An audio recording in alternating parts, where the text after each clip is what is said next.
face à moi, est aussi quelqu'un que, non seulement que j'aime beaucoup, mais que je suis très content de voir parce qu'on s'est pas assez vu dans les 2 dernières années. Mon ami Pascal Picard. Salut, bienvenue chez nous. Hey, merci, je suis contente de venir vous visiter Salut. dans votre nouvelle émission, votre nouvelle formule. Ben, nouvelle, en tout cas. Ben, c'est sûr. Ah, elle a 3 mois aujourd'hui. Ah, bonne Oh, c'est vrai? fête. Aujourd'hui, Je vous ai fait toi, un tu fais des gâteau, X. justement. Ouais, si j'aurais vu, j'aurais fait un gâteau. Pascal Picard, tu viens de nous parler. Elle tant qu'à chanter, on va la laisser chanter. Ah ouais. Elle. Non, c'est correct. Je trouve qu'il se débrouille bien, Plein de jeune. tunes de même de terroir. Moi, Ah j'en ai oui. plein. 26-27 janvier, une montadite belle expérience que tu vas vivre là. Ta musique, tes textes, ta guitare, puis un orchestre symphonique. Hey, t'as une seule information fausse là-dessus. La J'ai guitare. fait la guitare. Ouais. Parce qu'en fait, c'est ça, je vais jouer avec l'orchestre symphonique de Lévis. Sans guitare. Sans guitare. Bon, on s'en est parlé au début. Ils m'ont pas dit joue pas avec ta guitare, mais je trouvais que on a convenu ensemble que c'était plus le fun tant qu'à avoir 65 musiciens qui vont monter mes chansons. Je pense, j'ai l'impression que je vais plus me laisser porter par les arrangements. Puis je suis pas sûre que ça aurait vraiment ajouté quelque chose que je joue de la guitare dessus. Ouais. Fait que, ouais, c'est une méchante expérience. Donc, il n'y a pas de Effectivement. guitare dans les arrangements? Aucune, non. Il n'y a pas de guitare. As-tu vu des Écoute, extraits sur Paul, Instagram? Écoute, Paul. Non, mais il n'y a pas un autre musicien. Non, Il y a pu avoir un un autre autre musicien. guitariste, absolument. Ouais, c'est ça. Mais ça donne quelque chose d'exceptionnel, là, par exemple. Oui. Genre, C'est on a sûr. pu entendre sur ton Instagram, Oui, sur tes c'est ça. stories, vraiment, c'est magnifique. là. Oui, j'ai eu en fait l'occasion, c'est que le 1er octobre, dans le cadre des Journées de la culture, il avait offert gratuitement aux gens de Lévis, à l'espace, aux gens de partout dans le fond, là, mais à l'espace symphonique de Lévis, où dans le fond, il va y avoir le spectacle les 26 et 27 janvier prochains. C'était une rencontre avec les musiciens de l'OSL et moi qui faisais 3 chansons. Fait que ça nous a permis de pratiquer. On a 3 des filmé tiennes. ça. 3 des miennes, en fait. Ils ont arrangé 3 des miennes. Il va en avoir 14, entre 14 et 16, je pense, pour les 2 spectacles en janvier. Puis on les a joués devant les gens, puis j'ai eu l'occasion justement de vivre l'expérience. Là, puis sérieusement, il fallait que je me retienne pas pleurer mais c'est pendant clair, que je chantais. C'est beaucoup d'émotions. Comment ça Toi, t'es pose- un peu émotive en plus. Non, de rapport. Même pas. Comment ça pousse dans le dos une orchestre symphonique? Ben, écoute, c'est juste, moi, je viens vraiment pas, je te dirais, de la symphonie. Mais non, Tu sais, c'est puis du ça. classique, Ouais, puis c'est de ça. tout le côté théorique. Il y a quelque chose de vraiment, j'allais dire, c'est pas prétentieux du tout, c'est pas ça. Il y a quelque chose d'imposant d'arriver dans une gang de 75 musiciens classiques qui lisent des partitions à vue. Moi, je suis pas capable de lire une partition, même si tu me donnes 2 jours pour y penser avant. C'est ça. Donc, j'arrive là avec... Moi, je suis quelqu'un de très maladroit. Je prends de la place. Je suis un peu énervée. J'ai comme l'impression que c'est comme un clash, une rencontre entre 2 univers complètement différents. Fait que j'arrivais là déjà... je sais pas, là, pas intimidée, mais c'est ça. Fait que bref, Oui, j'arrive- mais non, mais attends, c'est assez pour être intimidant, Ben, là. mais ça. Oui, puis les chansons, on les reconnaît. Ils ont été arrangées. C'est Gilles Léveillé qui il a arrangé pour Robert Charlebois, Diane Oui, Dufresne, tout le oui. monde. Là, tu sais. Puis lui, il m'avait déjà envoyé des MP3 avec des faux sons dessus, mais t'as une idée, tu sais où rentrer. La structure a quand même beaucoup bougé dans les chansons. Puis moi, juste d'être concentrée, d'essayer de suivre. Puis en même temps, comme tu dis, ça te rentre dedans parce que moi, j'ai composé ça à guitare-voix ou Ouais. piano-voix, ces chansons-là. Il y en a que ça fait vraiment longtemps aussi. Puis d'entendre toute la richesse. C'est plus du 3D, c'est comme du IMAX avec des odeurs puis Oui. fait que j'étais vraiment comme overwhelmed en Tu sais, bon puis- français là. Pour toi qui as joué avec des bands, qui as joué tu sais, dans des gros festivals avec plein de monde, tu sais, t'es habitué à jouer avec des moniteurs en avant, tu sais, t'entends des fois l'ampli de ton guitariste parce qu'il lui il joue au fond C'est parce qu'il est trop rendu fort, sourd, ben oui, oui. Parce que c'est un Exactement. guitariste. Parce que c'est un guitariste puis il est sourd d'un bord, tu sais, t'as le bassiste qui est tranquille, t'as le drum des fois que tu sens si t'es proche. Là, c'est pas la même affaire, là. T'es entouré par un son, tu sais, un son général d'orchestre symphonique, là. Un genre plus fort ouais. qu'une ambiance en plus. Avec tes textes à toi, je te dis, moi, si je vais, je braille. Ben oui, c'est vrai, oui vraiment c'est l'expérience est comme ça. Ce que je trouve bien aussi de l'Orchestre symphonique de Lévis, c'est que c'est tous des bénévoles. C'est tous des gens qui ont la formation. Ah, qui ils sont sont- pas obligés de se forcer, c'est ça? Exactement, Ah ouais, comme c'est tous ça. les bénévoles. Non, mais ce que je veux dire, c'est juste... Il manque un violoniste. Hey, il y a le gars qui travaille au garage avec toi.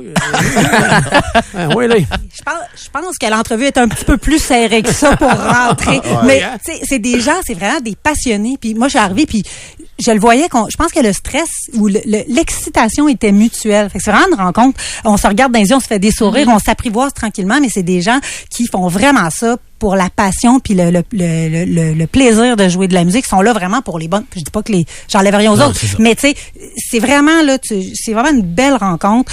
Je sais pas trop quoi dire de plus. Ça se présente comment? Tu te fais-tu à téléphoner? Ouais, c'est ça. Oui, comment ça commence, ça? C'est la gang du vieux bureau de poste à Lévis. Je sais pas si vous connaissez la petite salle. Moi, je suis allée là souvent. C'est une salle qui doit avoir entre 80 et 100 places, là. Ouais. C'est un endroit justement super intime pour faire des spectacles, tester du nouveau matériel, découvrir des artistes de la relève. Mais moi, j'ai développé des relations avec eux autres. Eux, ils ont eu envie de faire ce projet-là. Puis moi, c'est sûr que j'en ai vu, ça fait plusieurs années que je fais de la musique, puis je vois un tel qui fait un spectacle avec tel orchestre symphonique, puis à un moment donné, tu sais, tu peux pas aller cogner à la porte de quelqu'un et dire hey, moi j'existe là parce que surtout d'un orchestre symphonique, tu sais. Ben tu sais, c'est ça, il y a beaucoup d'appelés, peu d'élus. Là. Peu d'élus. Quand j'ai reçu le téléphone, j'y croyais comme pas. Moi, j'ai eu l'occasion de jouer avec les violons du roi, ce qui était extraordinaire aussi, mais c'est 14 musiciens. C'est autre chose, tu sais, puis c'est des violons. Là, c'est vraiment tous les instruments qui sont couverts. Là, j'ai parlé avec Gilles Léveillé, l'arrangeur, pour faire une sélection des chansons. Je fais de mes chansons à moi là-dedans, c'est sûr, mais il va y avoir aussi des reprises. J'ai fait une demande spéciale aussi où moi, je vais m'asseoir puis je vais regarder l'orchestre. Mais est-ce que ça change ta façon d'interpréter à ce moment-là? Complètement. Puis en plus, il va y avoir de la mise en scène. Je vais peut-être même faire, en tout cas, je parlais avec la metteur en scène. Elle va faire un récital de ballet. Hey, sérieusement, il y a un chorégraphe impliqué dans le patente. Mais non, mais le ballet, non, chorégraphe, je pense que c'est juste pour apprendre à genre pas, je sais pas là, être pas un éléphant tout de suite dans un magasin de porcelaine. Là, c'est pas avoir l'air de sortir de la chaîne, c'est ça. Exactement. Ah oui, non. Mais je pense que ça va être un beau mélange des deux univers. Là. Quand tu as rencontré Gilles, qu'est-ce qu'il t'a dit? Genre, qu'est-ce qui faisait que la musique de Pascal Picard s'adaptait bien à la musique classique?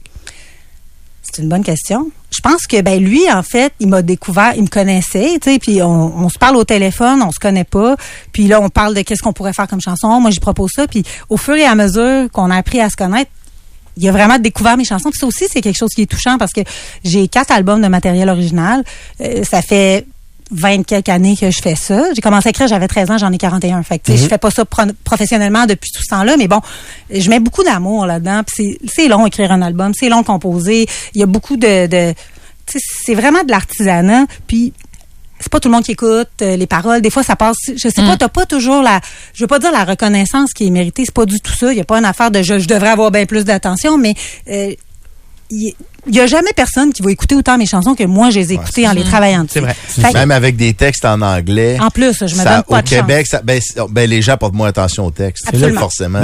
C'est drôle, je voulais aller là, moi. Moi, cette année, je fais de la radio, mais j'ai fait de la télé aussi. Puis, je me suis buté maintenant à ce qu'on appelle la parité, et moi, il y a un paquet d'artistes que j'aime vraiment beaucoup, dont toi, Steve Hill, Paul Deslauriers Band. Il y a des gens qui sont pas dans les mains, qu'on entend tout le temps à journée longue, mais que j'avais le goût d'inviter, puis j'avais le goût. Et là, on me servait souvent le discours, mais si on a un artiste qui vient faire des tunes en anglais, je dis, mais l'entrevue est en français. C'est comme pour Steve Hill. L'entrevue est en français. Je vais jaser avec lui en français tout le long de l'émission, même si c'est plus l'entrevue, puis tout ça. Oui, il chante en anglais, puis oui, tout ça. Mais il y a encore cette... et là, je voyais hier que la présidente de Cogeco demandait justement au CRTC d'un peu slacker à vis, pour qu'on puisse faire la promotion des artistes qui sont, même si c'est pas nécessairement de la chanson française, mais ce sont quand même des artistes québécois. Toi, là-dedans, tu te situes où? Ben, tu sais, je veux dire, je peux pas. C'est sûr que s'il y avait plus de flexibilité dans les quotas, c'est sûr que peut-être que j'aurais la chance d'en bénéficier. Même, tu sais, ça veut pas dire parce qu'il y en a plein des artistes. Mais t'as écrit des chansons françaises? J'en ai une jusqu'à présent. Puis j'en ai une deuxième là. Je travaille sur un cinquième album. Sur la grande côte, elle est montée. Pascal Picard l'a ramassé. On aimerait ça que les gens viennent au spectacle. Là. Ça serait le fun qu'on arrête. Mais Pascal, c'est sûr que, tu sais, pour des gens comme nous, tu sais, que Paul Raff qui te connaît bien, moi qui te connais bien, sais-tu comment c'est enrageant, tu sais, d'entendre des trucs comme ça? Parce que moi, c'est pas juste Pascal Picard, l'auteur, compositeur, interprète, là, c'est aussi l'ami, tu sais, c'est aussi la fille que j'aime, tu sais, que moi aussi, je voulais t'amener à TV, là, mais... Ouais. restait C'est plus de l'intention qui compte, Paul Raff. Il restait plus de place. Non, mais pour vrai, encore je pense qu'il y a aujourd'hui. une raison pour ça aussi. Moi, je me situe vraiment, je suis quelqu'un d'extrêmement nuancé dans la vie. Fait que, c'est un choix que je fais conscient aussi. Je le sais que c'est ça le système. J'écrivais des chansons à 13 ans en anglais, puis on me disait, ben là, si tu veux, t'es au Québec, faut que tu écrives en français si tu veux que ça fonctionne. Je disais, ben c'est correct, mais ça fonctionnera pas au pire. Parce que moi, c'est comme ça que je le ressens. Puis c'est pas une prise de position, c'est rien. C'est juste non, que c'est ça, Caroline, quelqu'un fait de la peinture puis il tripe sur le rouge, je vais pas lui dire, ben là, ici, on n'aime pas ça, le rouge, tu sais, fait que fais donc d'autres choses. Fait que, tu sais, moi, c'est plus comme ça que je le vois. Je suis consciente de ça. Je fais partie des rares, je pense, qui réussit quand même à tirer son épingle du jeu puis à vivre de ça. C'est sûr que je passe pas à radio. C'est sûr que souvent, tu sais, les gens qui m'ont connu, il y a je sais pas, ça fait combien de temps mon premier album et qui vont me parler des chansons qui passaient plus à la radio. Ouais, on te voit plus. Tu fais quoi? Je dis, ben, j'existe encore. Je fais plein de spectacles. Mes salles sont pleines. Je fais des albums. J'ai fait des enfants à travers ça, tu sais, puis ça. Puis j'ai eu une vie, puis j'existe encore. J'existe encore. Puis mais je suis heureuse là-dedans. Puis c'est comme je te dis, je bénéficierais de ça. C'est vrai qu'il y a plein d'artistes du Québec qui chantent dans d'autres langues que le français. Puis ça serait le fun qu'il y ait de la place. Mais bon, tu sais, c'est pas vraiment, c'est pas mon combat. Là. Est-ce que tu as déjà été genre aux États-Unis faire des shows, tu sais, parce que j'ai déjà écrit des tunes en anglais là, en me disant oui, mais c'est plus big, puis le Canada en anglais, c'est compliqué. C'est tellement je l'ai fait beaucoup, puis tu sais, si j'avais vraiment voulu, j'ai fait un showcase à New York, maintenant. J'étais allée à Los Angeles aussi c'était un genre de, tu sais, quand j'étais dans les grosses années où mon premier album est sorti, j'ai eu plein d'opportunités, mais c'est que c'est tellement je jouais, tu sais, justement un truc aux Grammys, mais avant, une cérémonie avant. Okay. Puis, mais tu sais, c'est des choses qui ont l'air big. Tu joues là, il y a des gens qui te voient, c'est le fun, mais c'est tellement plus gros. C'est comme tu dis, le Canada anglais, c'est que c'est des. Aux États-Unis, il y a plusieurs foyers différents où il y a des scènes culturelles qui évoluent dans ce coin-là avec des différentes plugs. Le Canada anglais, c'est super grand. Il faut que tu sois juste là tout le temps. Ben oui, puis c'est vraiment un démarchage. C'est prenant, c'est ça. Ben tu sais, moi en ce moment, c'est pas non plus. Il y en a peut-être des plus jeunes ou des plus motivés là, mais là, moi en ce moment, j'y vais une journée à la fois. Je suis contente. Je fais mes petits shows, mon show avec mes 2 shows avec des petits shows, c'est ça, des petits shows avec ça, c'est gros là. C'est un Picard symphonique. Ça sonne bien. Le petit party là au bureau de poste là, une gang de frotteurs d'archets là, le petit show, tu sais, le petit show. Pascal, là, tu as fait de la radio pendant un petit bout. Oui. Là, tu as décidé, on l'a vu sur les réseaux sociaux, c'est comme presque un coming out. Là, j'ai vraiment le goût de faire de la musique. Oui. Je m'en vais faire de la musique. As-tu eu peur qu'on t'aille un peu oublié? Ah, pas du tout. Moi, j'y vais vraiment avec l'instinct. La radio, ça me tentait. Quand la pandémie est arrivée, moi, les spectacles ont arrêté d'un coup, comme tout le monde. Puis, je me suis écœurée de la musique. J'avais juste pas le goût de sortir un album. Ça me tentait plus. J'ai envoyé, je l'ai dit plein de fois, mais j'ai envoyé des CV à Statistique Canada. J'ai écrit un roman. J'étais, tu sais, je veux dire, j'ai fait n'importe quoi. Ouais, j'ai fait. Puis, c'est un roman qui va être publié, finalement. Tu sais, j'ai vraiment un petit capoté. Ben, c'est ça. Puis après, puis un moment donné, j'étais semi en dépression. Ma gérante m'a dit, hey, tu sais, t'avais fait de la radio, ça te tenterait-tu de prendre une formation? Puis, j'ai fait de la formation, je suis venue faire de la radio, j'ai vraiment trippé.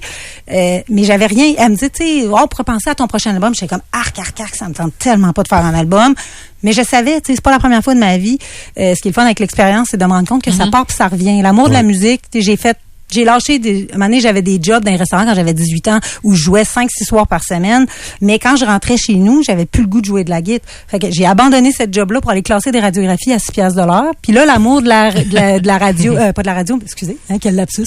L'amour de la musique est revenu. Puis j'ai écrit plein de chansons. J'ai sorti un premier album qui a super bien fonctionné. Fait que tu sais, je le savais que ça allait revenir à un moment donné. Puis c'est revenu après, au terme de plusieurs, tu sais, j'ai fait un remplacement d'une année dans une émission du matin que c'était super prenant. J'avais pas le temps de faire autre chose. Puis à un moment donné, j'étais allée au spa une journée, puis pendant tout le long, là, j'avais des idées.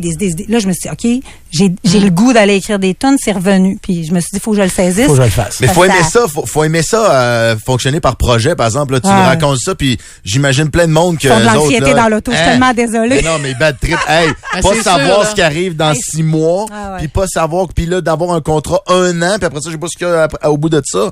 Ouais. Faut aimer ce mode de vie-là quand même. Ouais, complètement cinglé. Moi, je pense que je coche coche la deuxième case. Mais la première aussi. J'ai du fun, là. Moi, la première fois que je t'ai vu, moi, c'était quand on monte Laurentien, on prend la sortie. Ah, ben c'est au Frère Toc. Oui. J'ai joué au Frère Toc. Ça a été mon premier. Je jouais là 3 soirs semaine. Avant, je travaillais dans des restos genre Boss Boy. J'étais pas capable de monter dans. Puis c'était mon rêve. Là. Je me disais, si je vais te payer pour jouer de la musique. Puis ils m'ont fait rentrer là le dimanche soir. Après ça, finalement, je faisais les dimanches, les mardis, les lundis. J'ai vraiment trippé. Là. C'était vraiment une belle place. Mais les gens de Québec t'aiment vraiment beaucoup. Parce qu'à chaque fois qu'on parle de Pascal Picard, peu importe où on va, tout le monde fait « Ah, Pascal Picard! Ah, Pascal Picard! » Non, mais tu as une sympathie à Québec puis un amour du public de Québec vraiment le fun. Je te souhaite assez des belles affaires. Là. Mais là, le 26 puis le 27 janvier... je voulais dire, c'est ce que je trouve vraiment le fun avec ce show-là, c'est que le billet le moins cher, il est à 30 puis le plus cher, il est à 50. Wow. Je le dis parce que, tu sais, moi, c'est pas moi on fixe jamais les prix. Quand tu vends ton spectacle, quand tu embarques dans un projet comme ça, tu sais pas combien ça va coûter. Puis, je me disais, tu sais, quand même, avec l'orchestre symphonique, blablabla, ça va sûrement être cher, les billets, malheureusement. Puis, je suis allée voir sur le site, puis j'ai vu ça, puis j'étais vraiment contente de le dire. Ouais. Mais on se procure les billets comment? Le point de vente. Le point de vente? C'est .com? C'est ça, c'est le point de vente, me semble, c'est point... Ça doit être point ou sinon, vous pouvez aller au vieuxbureaudeposte.com aussi. Voilà. Le lien est là. Le spectacle, en passant, il n'est pas au Vieux Bureau de Poste, il est dans l'église de Saint-David de l'Auberivière. C'est ça, ça s'appelle l'Espace Symphonique. C'est une église qui ont aménagé, dans le fond, pour l'Orchestre Symphonique de Lévis avec des panneaux acoustiques. Magnifique. C'est vraiment beau. Ça sonne en tabarouette. Yes. Oui, puis l'expérience classique, là, même si t'aimes pas le classique, là, c'est le fun. Tu sais, même les gros groupes qu'on a vu faire des classiques, des Metallica puis des tout, même pour les gens qui détestent le classique, là, même je l'ai compté, les gros métalleux faisaient... J'ai été voir des films avec des bandes sonores jouées par un orchestre. Là, comme dans le temps. C'est ça. Wow, tu sais, les Star Wars, puis Harry Potter, ces trucs-là. Là. Puis, man, sincèrement, là, si vous avez l'occasion, savez-vous, je vais vous le plugger de même. Si vous avez l'occasion d'amener quelqu'un voir le spectacle de Pascal avec l'Orchestre Symphonique de Lévis, là, vous allez rendre service à cette personne-là parce que vous allez y faire vivre quelque chose d'extraordinaire. Ben, je t'amène, Paul Raff. Offrez ça en cadeau. Moi, je t'amène. Maudit beau cadeau. Venez me voir, les gars, oui. Je vais acheter ça en cadeau à mes parents. Ben là, bon, OK, tu veux pas venir avec moi, c'est ça l'affaire? Non. Non. Non, c'est pas vrai. Joanne, viens-tu avec moi? Non, tu seras plus là, toi. Hey, là, tout le monde est mal. Je vais y aller avec toi, moi, viens avec moi, Pascal. Pascal, merci d'être passé à nos studios. C'est vraiment le fun. Bien hâte de te revoir. C'était Pascal Picard qui est avec nous et nous, on s'en va rejoindre pour une dernière fois notre ami Yves. Non. Avant-dernière fois. Avant-dernière fois. Non. On va pas le rejoindre. On va pas le rejoindre. On va pas le Non, rejoindre. on est juste trop en retard.